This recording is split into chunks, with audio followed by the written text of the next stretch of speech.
শুনতে পারবি এবং ভক্তও দেখতে পারবি।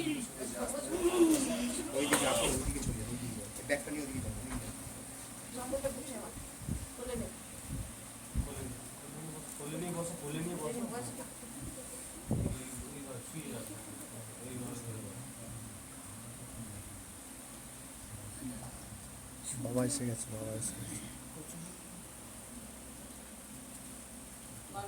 বাবা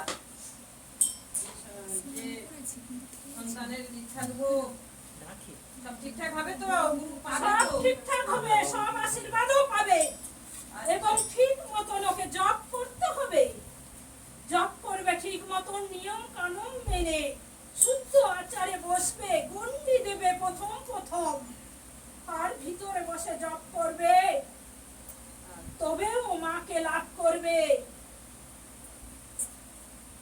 মা কিন্তু আশেপাশে থাকে, ধরা দেয় না। ওরা যেন আবার দেয়। আর ওর যে মাথায় যে জল, ওটা কার, বাবার না মায়ের? ওটা বাবারও আছে অংশ বেশি। ওটা থাকবে তো? আস্তে আস্তে আরো জোটালো হয়ে যাবে। কিছুদিন পরে তো কাউলা আবড়ার মতো হয়ে গেছে।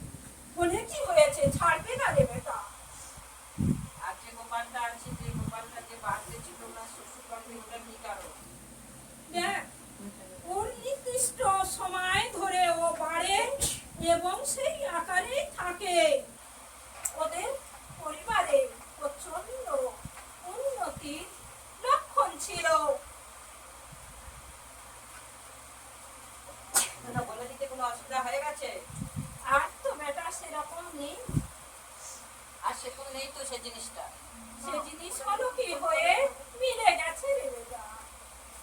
সেই জিনিসটা যদি না প্রচার করতো, জিনিসটা ভালোভাবে যদি পুজো করতো, প্রচুর উন্নতি হয়ে উঠে পড়তো দেশ। হ্যাঁ, ওই জন্যই তো হয় না। ঠিক আছে। আর ওর মা কি হয়েছে? দেখ, শরীর ভারী হয়ে যায়, খাওয়া দাওয়া ঠিক করতে পারে না, বিড়বিড় করে বকে।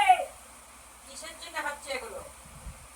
ওকে তো বাইরে থেকে অনেক কাজসাজি করা হয়েছে, তার ফলে তো অন্যরকম হয়ে গেছে। ও আগে ছিল না এরকম। শ্বশুরবাড়ি করেছে না বিল্ডিং এ কেউ করেছে? দেখ, তিন তরফ থেকে শত্রু আছে। এক তরফের শত্রু প্রচন্ড মাথা গরম হয়ে অন্যায় কাজটা করে দিয়েছে।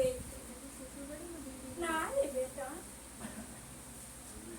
তোদের সাইটেই রয়েছে,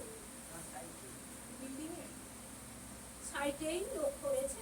বিল্ডিং এ যারা আছে তারাই সব কিছু তো বুঝতে পারিস।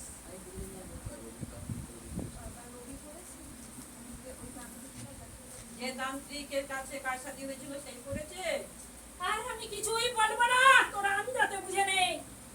ঠিক আছে, ঠিক আছে। তাহলে তো কারণ সেটা এবার করতে হবে তো, জানা আগে